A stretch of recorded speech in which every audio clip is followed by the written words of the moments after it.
Bab 6186. Setelah menutup telepon, Charlie hanya bisa menghela nafas. Sebagai ayah mertuaku, dia bertindak terlalu jauh kali ini. Sejak menjadi wakil presiden masyarakat kaligrafi dan lukisan dan berkesempatan menjadi presiden, dia menjadi semakin percaya diri dan merasa nyaman dengan dirinya sendiri. Jika dia tidak memberinya pelajaran kali ini, dia akan menjadi semakin berani seperti yang dilakukan Elaine sebelumnya. Mengingat kembali ke awal, Elaine berani mentransfer seluruh saldo tunai 20 miliar tersebut. Jika dia tidak memberinya pelajaran yang mendalam, dia tidak tahu akan seperti apa dia hari ini.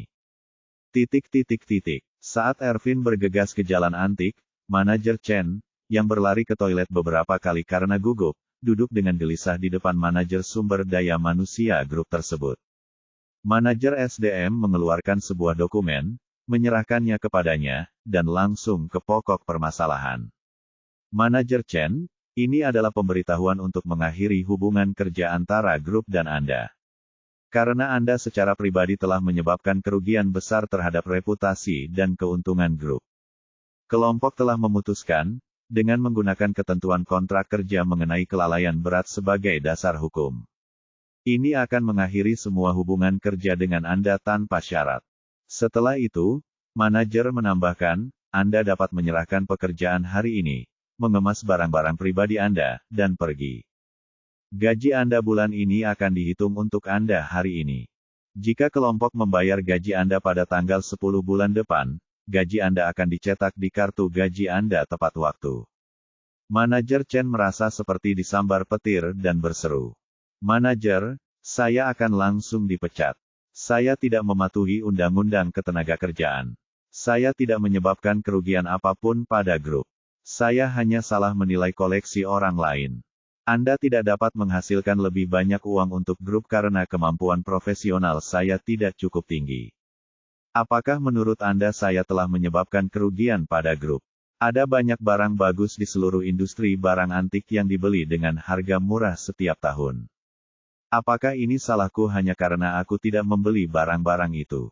Manajer SDM berkata dengan tenang, berapa banyak barang bagus yang dibeli orang lain dengan harga murah tidak ada hubungannya dengan toko barang antik. Tetapi jika Anda menolak hal-hal baik yang dibawa orang lain ke rumah Anda, maka itu adalah masalah Anda.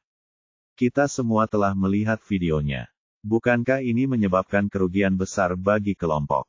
Saat dia berbicara, manajer SDM berbicara dengan tajam dan berkata dengan dingin. Selain itu, jangan lupa bahwa Anda adalah manajer umum toko barang antik, dan Anda mewakili toko barang antik. Reputasi, nama merek, dan profesionalisme. Tetapi kamu begitu buta sehingga kamu bahkan tidak dapat mengenali hal baik yang tak ternilai harganya. Tahukah Anda seberapa besar dampaknya terhadap reputasi toko barang antik? Sebelum saya datang ke sini hari ini, saya secara khusus berkonsultasi dengan beberapa orang. Teman-teman yang berkecimpung di bidang barang antik, tanpa kecuali, mereka semua tahu tentang Anda, dan tanpa kecuali, mereka semua percaya bahwa ketidaktahuan dan ketidakmampuan Anda telah berdampak negatif besar pada toko barang antik. Bukankah ini sebuah kesalahan besar? Chen berargumentasi, setiap orang terkadang melakukan kesalahan. Toko barang antik menangani banyak hal setiap tahunnya. Wajar jika kami sesekali melakukan kesalahan dalam satu atau dua hal. Bahkan robot pun tidak dapat memastikan bahwa pekerjaannya 100% sempurna. Apakah menurutmu aku harus dipecat hanya karena aku salah menilai satu hal ini? Manajer SDM berkata dengan dingin, Anda masih belum tahu di mana kesalahan Anda, bukan? Sejujurnya, grup ini tidak menghormati Anda, toko barang antik. Apa persyaratan keuntungannya? Tidak apa-apa jika Anda tidak menghasilkan uang untuk grup, tetapi Anda tidak dapat mencemarkan nama baik grup. Bukan masalah besar jika Anda melewatkan patung Buddha perunggu dinasti Song Utara senilai 20 juta kemarin. Selama kamu tidak mengatakannya, grup ini tidak akan mendapat masalah sama sekali. Anda tidak tahu bahwa Anda melewatkan hal sebaik itu, tetapi kesalahan Anda adalah Anda mempublikasikan videonya. Video mula yang mencoreng nama grup dan toko barang antik. Saat ini, sepenuhnya sah untuk menggunakannya sebagai bukti untuk memecat Anda. Jika Anda tidak puas dengan pekerjaan Anda bisa pergi ke Departemen Tenaga Kerja. Anda juga bisa pergi ke pengacara untuk menuntut kami. Tapi video yang Anda posting ini pasti akan mengajari Anda bagaimana berperilaku. Manajer Chen tiba-tiba menjadi putus asa. Ia pun tahu di dalam hatinya bahwa menurut isi video ini, ia pasti melakukan kesalahan besar. Tak ada salahnya pemecatan dirinya oleh grup berdasarkan video tersebut. Saat ini, ususnya berubah menjadi hijau karena penyesalan, dan dia menangis di dalam hatinya. Sialan, kalau saja aku tahu situasi hari ini akan seperti ini. Saya lebih baik dipukuli daripada berkonspirasi dengan Ervin untuk melakukan hal seperti itu. Pada akhirnya, Liang Yun tidak dihukum. Saya menghasilkan 20 juta yuan karena ini, dan dia mendapatkan banyak ketenaran. Saya belum mendapat tunjangan apapun, dan saya akan kehilangan pekerjaan. Bukankah ini kerugian besar? Memikirkan hal ini, dia semakin membenci Ervin. Jadi, dia mengertakkan gigi dan berkata kepada manajer SDM, biar saya katakan yang sebenarnya. Apa yang terjadi kemarin sama sekali bukan karena kebutaanku, tapi tipuan yang dilakukan oleh Antek Master Orvel, Ervin Zhang terhadap Zhou Liangyun. Dia mengambil patung Buddha perunggu. Dia juga menemukan seseorang untuk datang ke toko barang antik kami untuk pamer dan meminta saya untuk menjaga segala sesuatunya sesuai dengan kalimat yang dia katakan. Lalu dia meminta seseorang untuk menjual barang ini ke Liang Yun. Dia awalnya ingin menipu Zhou Liang. Tapi dia sangat beruntung, saya tidak menyangka akan memberinya hadiah sebesar itu. Menurutku Orvel dan sutradara Song memiliki hubungan yang baik, mereka berdua adalah teman, jadi kupikir aku akan membantu jika aku bisa. Sejak kami berakting bersama, saya tidak melihat lebih dekat hal ini. Siapa sangka Ervin kehilangan kontak, tapi dia malah menipuku. Tolong beritahu Direktur Song tentang ini, saya benar-benar tidak bermaksud untuk menghalangi Buddha perunggu. Saat dia mengatakan itu, dia mengeluarkan ponselnya dan menemukan rekaman obrolannya dengan Ervin berisi semua baris dalam naskah yang diberikan Ervin kepadanya. Yang sangat berbeda dengan apa yang dia katakan di video. Dia menyerahkan telepon kepada manajer SDM dan berkata dengan ekspresi sedih. Saya tidak perlu membuktikan apapun. Saya memiliki catatan obrolan antara Ervin dan saya. Anda bisa melihatnya sendiri. Saat ini, manajer Chen hanya dapat memperlakukan kuda mati sebagai dokter kuda yang hidup. Ya, bagaimanapun juga, Orvel dan Warnia memang memiliki persahabatan tertentu. Dan catatan obrolan ini juga dapat membuktikan bahwa dia tidak terlalu mencolok tetapi bertindak persis seperti yang dikatakan Ervin. Dengan cara ini, sampai batas tertentu, Ervin dan Orvel terseret ke dalam air. Pada titik ini, manajer Chen tidak punya pilihan lain selain mengambil tindakan putus asa. Manajer SDM melihat riwayat obrolan di ponselnya dan mengerutkan kening. Dia tidak menyangka ada rahasia tersembunyi dalam masalah ini. Selain itu, orang-orang dari pihak Tuan Orvel juga terlibat. Dia memandang manajer Chen dan berkata, tunggu sebentar, saya akan menelepon.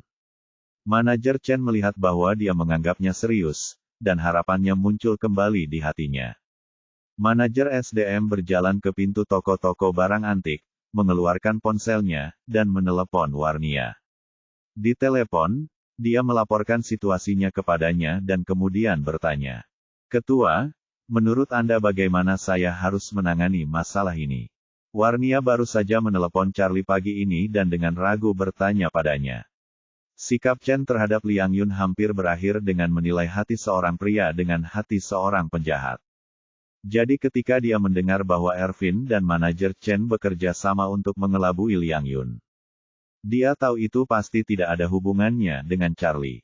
Selain itu, Warnia juga sangat menyadari ada sesuatu yang tidak beres. Menurut tebakannya, jika Ervin ingin menggunakan barang palsu untuk membawa keberuntungan, itu pasti untuk ayah mertua Charlie, Jacob. Lalu kenapa dia harus membiarkan orang lari demi hal seperti itu? Datanglah ke toko barang antik, beraktinglah dengan manajer Chen, dan posting juga secara online. Terus terang, Bukankah manajer Chen ingin menggunakan kejadian ini untuk menginjak kepala Liang Yun untuk memberi rasa hormat pada wajahnya sendiri? Oleh karena itu, dia berkata tanpa ragu-ragu, toko barang antik sekarang berantakan, dan menjadi semakin keterlaluan. Mari kita lakukan. Anda dapat memecat manajer Chen secara normal, dan semua karyawan toko barang antik lainnya juga akan dipecat di tempat, dan kompensasinya adalah N+1. Manajer SDM buru-buru berkata, Ketua, jika ini terjadi, toko barang antik mungkin akan tutup. Warnia setuju dan berkata dengan tegas, toko barang antik perlu ditutup untuk perbaikan. Setelah memecat manajer Chen dan memberhentikan karyawan lainnya, memasang pemberitahuan di pintu, mengatakan bahwa karena manajemen grup yang buruk, ada masalah yang sangat serius di dalam toko barang antik. Dan toko akan ditutup untuk perbaikan mulai hari ini, dan jam buka akan diberitahukan nanti. Bab 6187. Manajer Chen memandang penuh harap ke arah manajer SDM yang masuk lagi, berpikir bahwa segalanya akan berbalik. Namun yang tidak dia duga adalah hal pertama yang dikatakan manajer SDM saat dia duduk adalah, "Saya minta maaf, Tuan Chen. Sekarang kelompok telah memutuskan bahwa Anda tidak hanya membuat kesalahan besar di tempat kerja, tetapi juga mempunyai masalah besar dengan etika pribadi dan etika bisnis. Sesuai niat kelompok, kontrak kerja harus segera diputus." Manajer Chen tidak menyangka dengan mengatakan kebenaran yang tersembunyi. Dia tidak hanya gagal memecahkan masalah kelalaian besar, namun juga ditambah lagi masalah etika profesi. Dia hanya bisa gigit jari dan berkata kepada manajer SDM. "Manajer, apa yang dikatakan Direktur Song? Dia dan Tuan Orvel sudah akrab satu sama lain. Dalam hal ini, saya juga menganggap bahwa kita semua adalah kenalan. Tidak perlu mengatakan apapun, Tuan Chen." Manajer SDM berkata dengan dingin, "Masalah ini telah diselesaikan. Tidak ada ruang untuk negosiasi. Saya telah membawa pemberitahuan pemutusan hubungan kerja. Anda tidak perlu menandatanganinya. Departemen hukum kami ada di sini untuk memberikan kesaksian. Selama dengan menyerahkan benda ini kepadamu, kami telah memenuhi tugas pemberitahuan kami. Dan kami meminta Anda untuk menyerahkan pekerjaan itu secepat mungkin." Manajer Chen putus asa dan memohon dengan wajah sedih. "Manajer, tolong lihat bahwa saya telah bekerja sangat keras untuk toko barang antik selama bertahun-tahun. Demi itu, meski kamu tidak memberiku kesempatan untuk mengubah caraku, setidaknya kamu harus memberiku kompensasi N+1, kan? Anda tidak bisa membiarkan saya bekerja untuk masyarakat akar rumput selama bertahun-tahun. Lalu biarkan aku diusir tanpa uang, kan?" Manajer SDM berkata dengan tenang, "Maaf. Tidak ada kompensasi atas pemecatan karena kelalaian besar. Saya baru saja memberitahu Anda tentang masalah ini. Jika Anda tidak percaya dengan apa yang saya katakan, Anda juga dapat pergi ke arbitrase atau menuntut.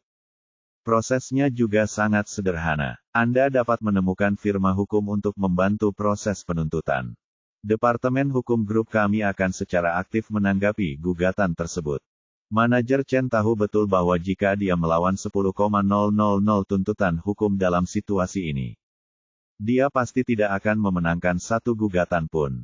Tidak hanya waktunya yang terbuang percuma, ia juga harus membayar biaya hukum yang tinggi, yang tidak sebanding dengan kerugiannya. Melihat sikap tegas manajer hari itu, dia merasa sangat tidak senang. Jadi dia hanya bisa mengertakkan gigi dan berkata, "Karena grup dan sutradara Song tidak mengakui hubungan antara Tuan Orvel dan bantuan yang saya berikan untuk grup tersebut. Kalau begitu tidak apa-apa. Jangan salahkan saya karena mempublikasikan masalah ini. Ervin Zhang itu membuatku kehilangan pekerjaan, dan aku pasti akan mendiskreditkannya." Manajer SDM sama sekali tidak menganggap serius ancamannya, dan berkata dengan tenang, "Ini adalah keputusanmu, kelompok ini tidak akan ikut campur dengan cara apapun." "Oke." Manajer Chen mengertakkan gigi dan berkata, "Kalau begitu aku akan memberitahu Ervin tentang hal itu." Manajer SDM mengangguk dan berkata, "Baik, Tuan Chen. Jika Anda tidak punya apa-apa lagi, tolong bantu saya memanggil karyawan yang tersisa." Kelompok tersebut akan menghentikan sementara pengoperasian toko barang antik dan mengakhiri kontrak kerja dengan mereka. Apa? Mata manajer Chen membelalak. Semua orang harus dipecat. Bukankah ini terlalu kasar? Manajer SDM tersenyum dan berkata, ini tidak ada hubungannya dengan kekejaman. Itu hanya keputusan kelompok. Hal ini terjadi pada penyesuaian bisnis banyak perusahaan. Ini tidak ada hubungannya dengan pengobatan kanker stadium awal. Logikanya sama. Ketika sel kanker ditemukan membentuk lesi, mereka harus diangkat sesegera mungkin untuk mencegahnya bermetastasis ke organ lain. Selama mereka dapat disingkirkan tepat waktu, pemulihan dapat dicapai. Manajer Chen tidak menyangka pihak lain akan menggambarkan dirinya sebagai sel kanker. Dan dia sangat marah, memikirkan karena dia telah kehilangan pekerjaannya. Dia mungkin juga makan untuk meredakan amarahnya. Tetapi ketika dia memikirkannya lagi, dia menyadari bahwa pihak lain adalah manajer Hari dari Song Group. Dan dia didampingi urusan hukum rombongan. Jika dia menyentuhnya, pihak lain pasti akan mengirimnya masuk. Memikirkan hal ini, dia hanya bisa mengertakkan gigi dan menahannya. Berpikir dalam hati, dia akan segera sampai. Posting di momen untuk mengungkap kejahatan itu, Ervin.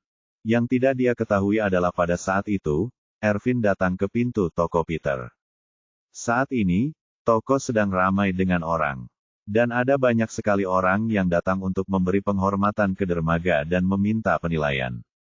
Ervin ragu-ragu di depan pintu sejenak tetapi akhirnya mengambil keputusan dan masuk. Karena banyak orang mengenal Ervin dan mengetahui bahwa dia tidak lagi seperti dulu. Saat dia memasuki toko, banyak orang di sekitarnya tanpa sadar memanggilnya Saudara Ervin. Dan masing-masing lebih hormat dari yang lain. Ervin merasa sedikit malu. Saat ini, dia menyadari bahwa dia sangat menyesal atas status yang diberikan kepadanya oleh Master Wade dan Orvel karena melakukan perbuatan kotor tersebut. Ketika dia melihat Peter, dia merasa sangat malu dan melangkah maju. Ketika Peter melihatnya datang, dia mengira dia telah mengirim seseorang untuk meminta sesuatu tetapi tidak berhasil. Jadi dia datang sendiri. Jadi dia bertanya dengan hati-hati, Ervin, apa yang kamu lakukan di sini? Ervin tiba-tiba berlutut dengan satu ekspresi di wajahnya. Dia berkata dengan malu, Manajer Zhou, Bos Zhou, saya minta maaf. Peter mau tidak mau mengerutkan kening, berpikir bahwa Ervin sedang merencanakan beberapa trik baru. Jadi dia bertanya dengan berpura-pura bingung, kami berdua hanya kenalan dan tidak pernah memiliki minat yang sama. Saya benar-benar tidak bisa memikirkan kesalahan apapun yang dapat Anda lakukan terhadap saya. Orang-orang di sekitarnya juga tercengang. Meski status sosial Ervin saat ini tidak terlalu tinggi. Namun dibandingkan dengan kebanyakan kenalan lama yang nongkrong di jalan antik, dia masih jauh lebih baik. Mengapa dia tiba-tiba berlutut dan meminta maaf kepada Peter? Beberapa orang yang lebih penasaran dan suka bergosip mulai mengeluarkan ponselnya dan diam-diam merekam video. Saat ini, Ervin menarik napas dalam-dalam dan berkata dengan malu. Bos Zhou, Buddha perunggu yang Anda terima sebelumnya dibuat untuk Anda secara diam-diam bersama dengan Wakil Presiden Wilson dari Asosiasi Kaligrafi dan Lukisan dan Manajer Chen dari toko barang antik. Kami membeli barang itu dari Tuan Cheng, yang sangat terkenal di industri ini, seharga 98,000. Cheng tidak tahu kalau itu berasal dari dinasti Song Utara. Dan kami buta dan tidak menyadarinya. Kami ingin menipu Anda dan membuat Anda tidak dapat bertahan di jalan antik dengan serangan ini. Saya tidak menyangka bahwa ini akan menjadi situasi yang merugikan diri sendiri. Tolong jangan ingat kesalahan penjahat dan jangan perlakukan aku seperti orang busuk. Saat dia berbicara, dia mengeluarkan selembar kertas penuh kata-kata dari sakunya. Menyerahkannya kepada Peter, dan berkata dengan hormat. Ini adalah surat permintaan maaf yang saya tulis.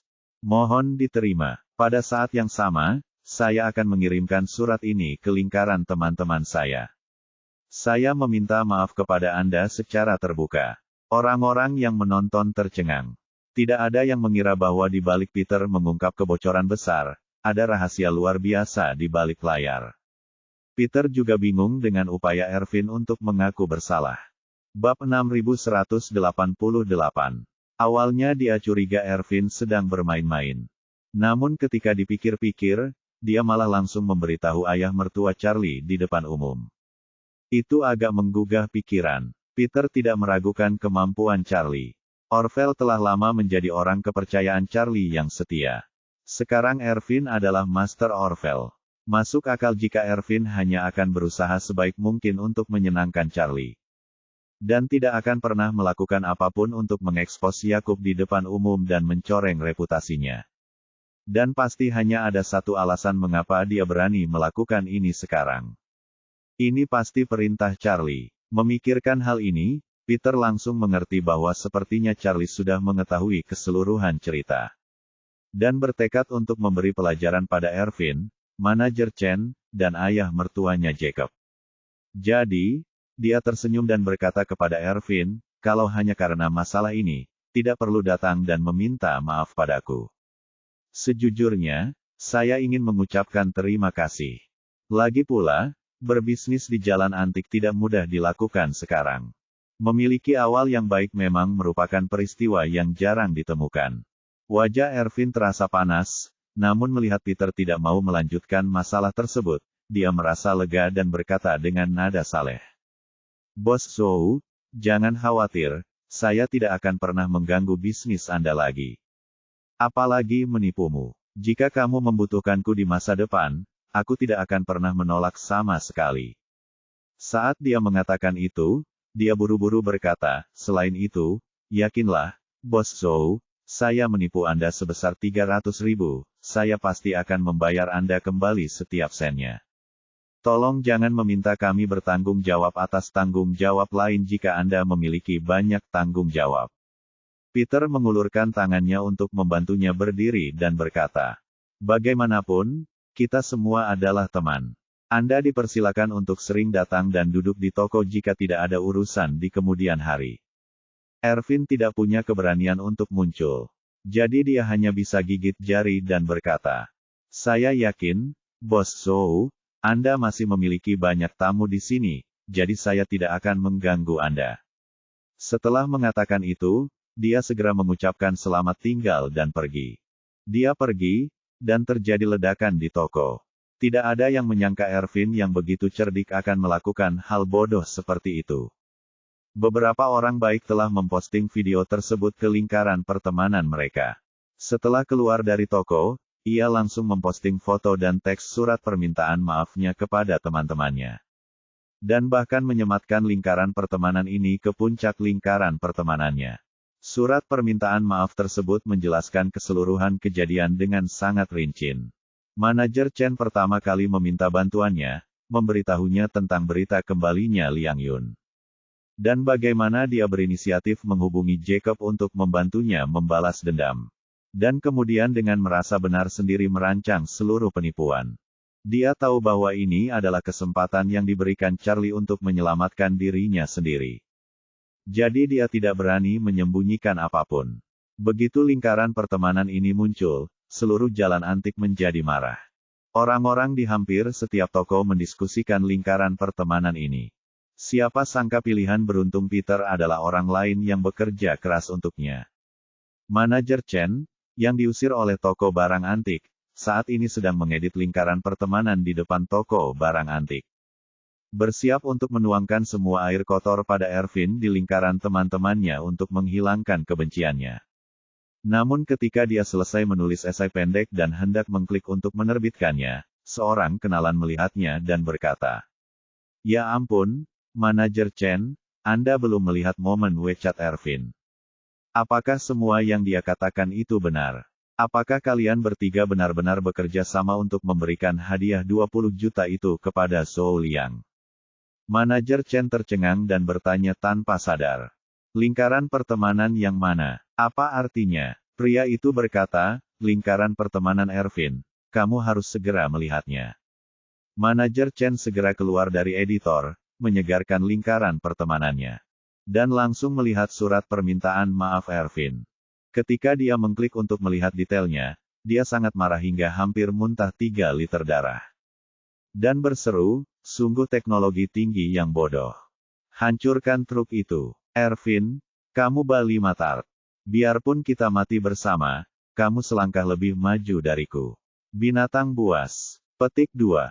Dan lingkaran pertemanan ini juga membuat Jacob terkenal di industri barang antik. Asosiasi Lukisan dan Kaligrafi juga memiliki satu kaki di lingkaran antik.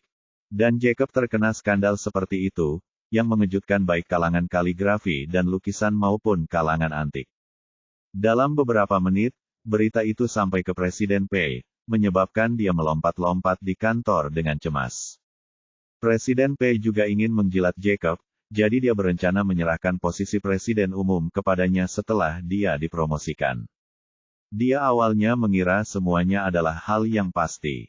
Namun dia tidak pernah menyangka bahwa Jacob berkonspirasi dengan orang lain untuk melakukan penipuan antik. Yang salah lagi awalnya adalah penipuan, namun pada akhirnya berubah menjadi penipuan pemberian uang. Banyak orang dalam pertemuan tersebut awalnya melakukan protes keras terhadap Jacob.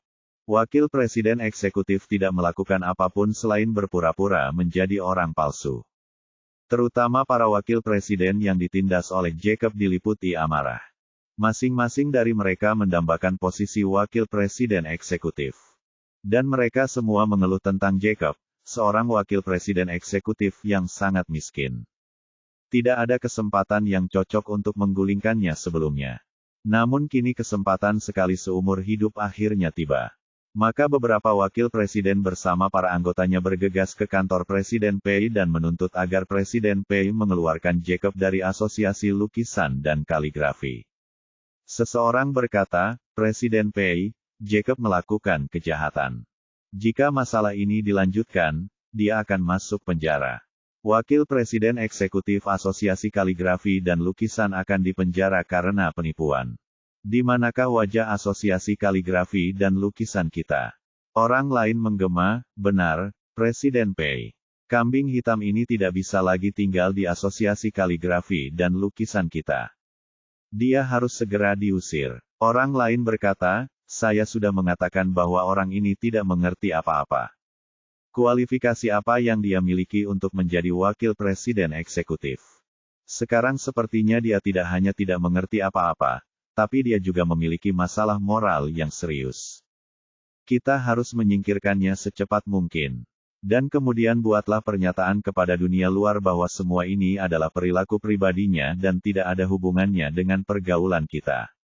Ya, pernyataan harus dibuat. Kalau hal ini tidak kita laksanakan secepatnya, pihak luar pasti akan mengatakan bahwa Asosiasi Seni Lukis dan Kaligrafi kita tidak membedakan mana yang benar dan mana yang salah. Dan melindungi para penipu. Saat itu seluruh asosiasi akan terlibat olehnya. Presiden Pei tidak berani menyetujui atau menolak. Dia hanya bisa berkata kepada orang-orang yang datang ke pintu.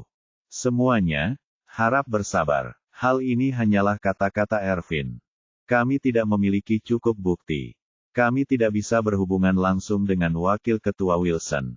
Jadi mohon tunggu sebentar dan tunggu saya memverifikasi masalah ini sebelum mengambil keputusan. Semua orang masih ingin menyampaikan protesnya.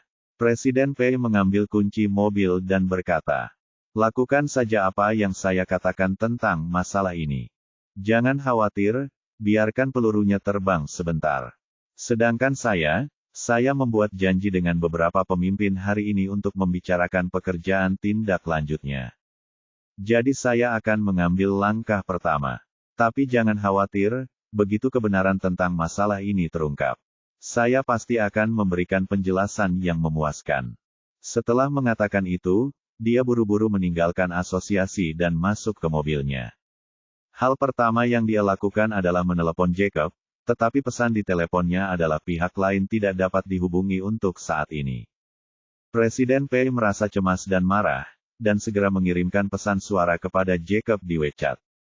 Yakub, kamu bingung. Melihat itu sekarang adalah momen kritis bagi saya untuk dipromosikan. Dan ingin kamu mengikutinya, bagaimana kamu bisa melakukan hal seperti itu? Sekarang semua orang memintaku untuk mengeluarkanmu dari Asosiasi Lukisan dan Kaligrafi. Apa yang kamu ingin aku lakukan? Hubungi saya segera setelah Anda menerima pesannya. Bab 6189. Beberapa jam kemudian, penerbangan Jacob dan Elaine akhirnya mendarat di Bandara Internasional Dubai. Jacob mematikan mode penerbangan ponselnya segera setelah pesawat mendarat. Dan kemudian menatap tanda sinyal di kanan atas. Menunggu ponsel mencari sinyal komunikasi dan jaringan data.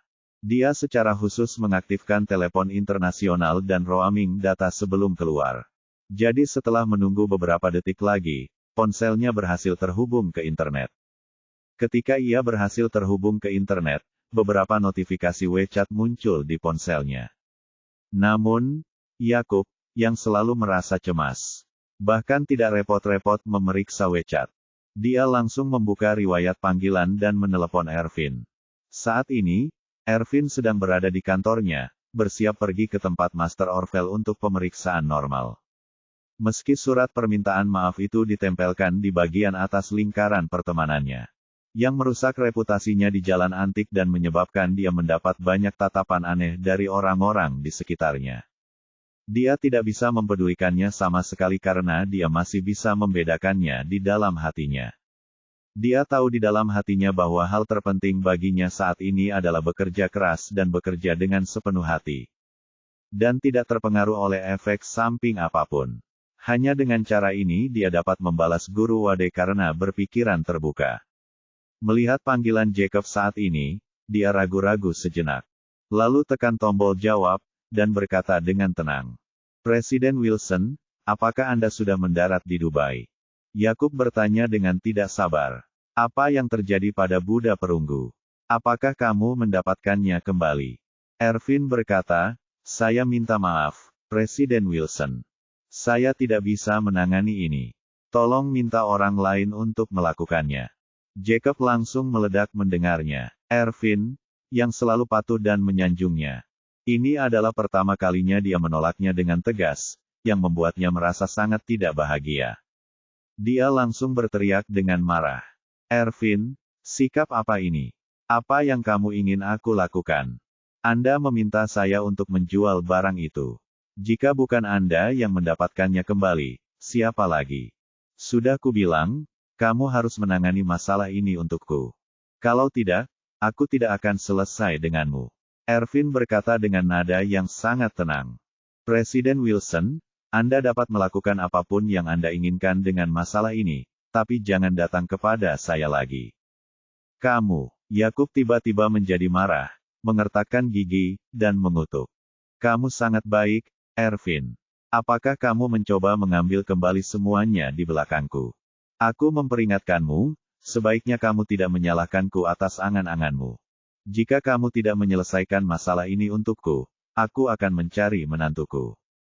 Aku akan meneleponnya sekarang. Jangan salahkan aku karena tidak menunjukkan belas kasihan padamu.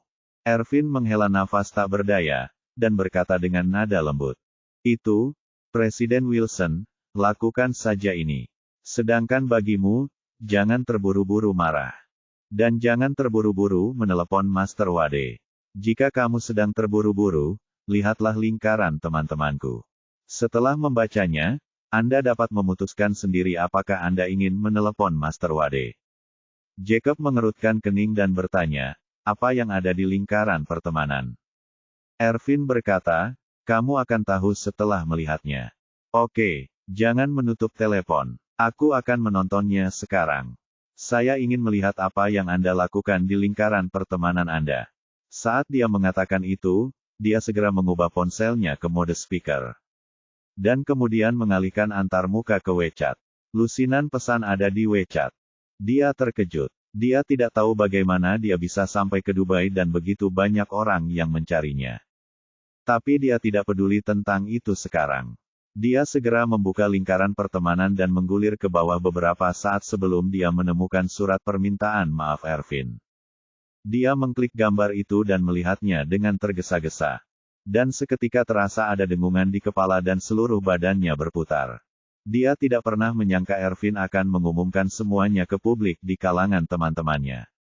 Dan juga disertakan informasi namanya. Bukankah ini akan menyeretnya sampai mati? Yakub langsung marah dan mengumpat dengan marah. Ervin, apa maksudmu?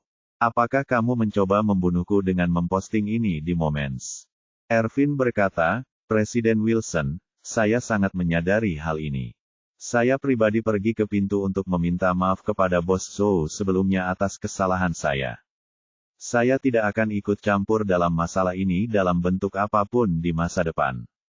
Anda juga harus menebus kesalahannya sesegera mungkin. Jacob menjadi gila, memegang ponselnya dengan kedua tangannya dan melihatnya. Mikrofon di bagian bawah telepon meraung dengan marah. Ervin, hapus momen ini segera. Kalau begitu posting momen baru untuk membantah rumor tersebut. Mengatakan bahwa kamu sengaja menjebakku dan aku tidak terlibat sama sekali. Ervin berkata dengan tenang, saya minta maaf, Presiden Wilson. Saya tidak dapat menghapus sedikit pun, dan saya tidak dapat memposting sedikit pun tambahan. Jacob tidak pernah menyangka Ervin mempunyai sikap buruk seperti itu, dan berkata dengan marah.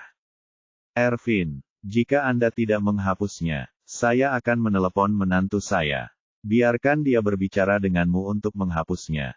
Ervin berkata, kalau begitu teleponlah Tuan Wade dan lihat apa yang dia katakan. Setelah itu, Ervin berkata, omong-omong, Presiden Wilson, ada yang harus aku lakukan. Aku sibuk, jadi aku tidak bisa bicara denganmu lagi, tapi ada satu hal lagi yang perlu kuingatkan padamu. Apa yang kami lakukan memang penipuan. Sedangkan bagi Anda, yang terbaik adalah mengembalikan uang yang dicuri kepada Bos Zhou sesegera mungkin.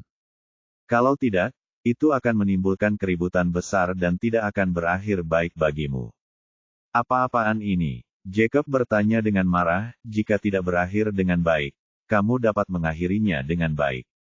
Ervin berkata dengan yakin, saya tidak mendapatkan uangnya. 300.000 itu ditransfer langsung kepadamu dari kartu adikku.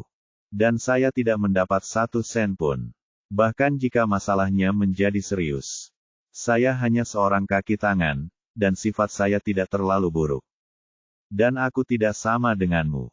Saya datang untuk meminta maaf hari ini dan meminta maaf secara terbuka di lingkaran pertemanan. Saya telah terlibat dalam keributan besar tanpa sepengetahuan Bos Zhou.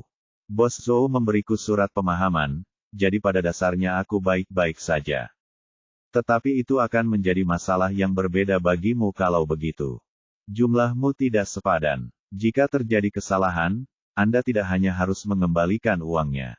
Tetapi Anda bahkan mungkin harus dipenjara selama beberapa tahun pada usia yang begitu tua. Ini akan lebih dari sekedar keuntungan yang didapat. Yakub ketakutan dan segera bertanya kepadanya. Apa yang salah denganmu? Apa yang harus saya lakukan? Bab 6190. Ervin berkata, kembalikan saja uangnya dan minta maaf. Jacob berkata dengan marah, saya sudah membiarkan Zhou Liangyun mengambil lebih dari 19 juta secara cuma-cuma. Anda ingin saya mengembalikan 300,000 yuan. Apakah kamu bercanda? Ervin berkata, lakukan saja sendiri. Setelah itu, Ervin menutup telepon tanpa menunggu jawaban Jacob. Jacob sedang memegang telepon. Dia tidak tahu apakah dia marah atau takut. Namun seluruh tubuhnya gemetar dan bergerak-gerak terus-menerus. Elaine di samping dengan cepat bertanya kepadanya. Suamiku, apa yang dikatakan Ervin? Apakah dia tidak akan mengembalikan barang-barang itu untuk kita? Perhatian Jacob teralihkan olehnya, jadi dia menjatuhkan ponselnya ke dalam kehampaan. Dia tidak dapat menangkap keduanya, tetapi Elaine memiliki penglihatan yang cepat dan tangan yang cepat dan dengan cepat mengambil kembali teleponnya. Saat ini, dia memperhatikan wajahnya dipenuhi keringat dan bertanya dengan cepat. Suamiku, ada apa denganmu? Yakub kembali sadar dan mengumpat dengan marah. Ervin yang balima tart ini. Apa yang salah dengan dia? Dia ingin membunuhku. Dia memposting semuanya di WeChat.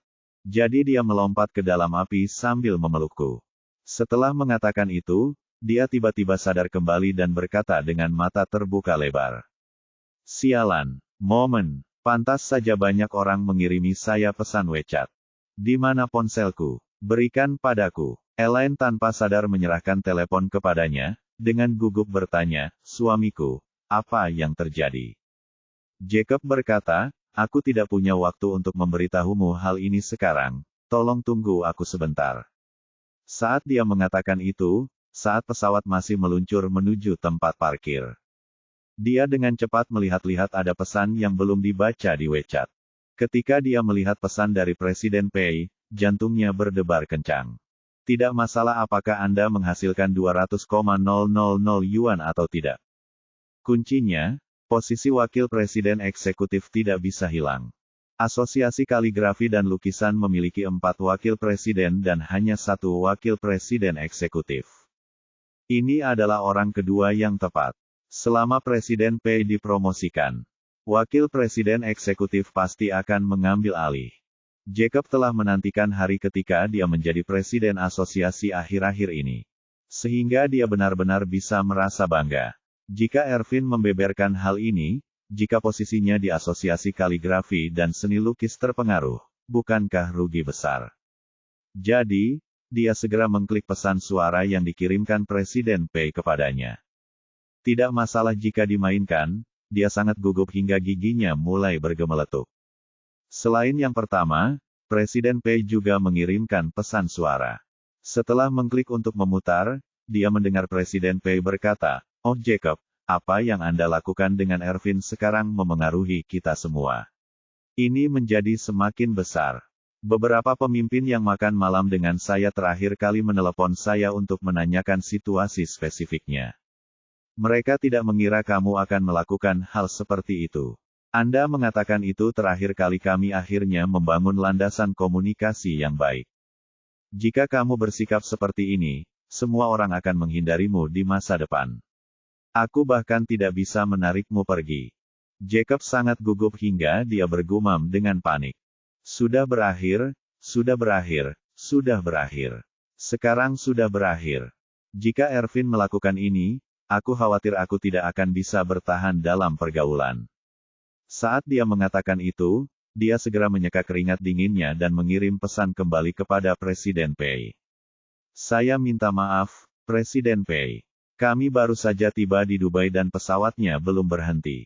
Masalah ini bukan yang dikatakan Ervin. Kamu tidak boleh mempercayai kata-katanya. Saya pasti akan meminta pertanggungjawaban dia." Setelah mengirimkannya, panggilan suara Presiden Pei terdengar. Jacob segera menjawab panggilan itu dan bertanya dengan gugup. "Presiden Pei, bagaimana situasi di sana saat ini?"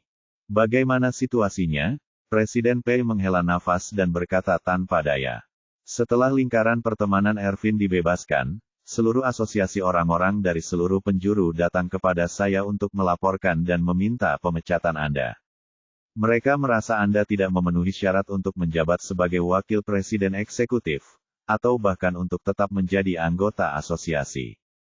Orang-orang dari beberapa unit saudara juga datang menanyakan situasi kepadaku. Kamu tidak tahu. Masing-masing orang ini lebih suka bergosip dibandingkan yang lain. Mereka biasanya tidak punya kemampuan untuk melakukan sesuatu, tapi mereka lebih baik dalam makan melon. Bahkan jika Anda memberi mereka 2 hektar lahan semangka, mereka bisa memakan semuanya sekaligus. Sekarang karena situasinya belum diklarifikasi, masalah tersebut dirahasiakan untuk saat ini. Tapi masalah ini masih perlu ditangani. Anda masih harus memberitahu saya apakah Anda terlibat dalam masalah ini. Jika tidak, bisakah Anda memberikan bukti yang meyakinkan untuk menyangkal pernyataan Ervin?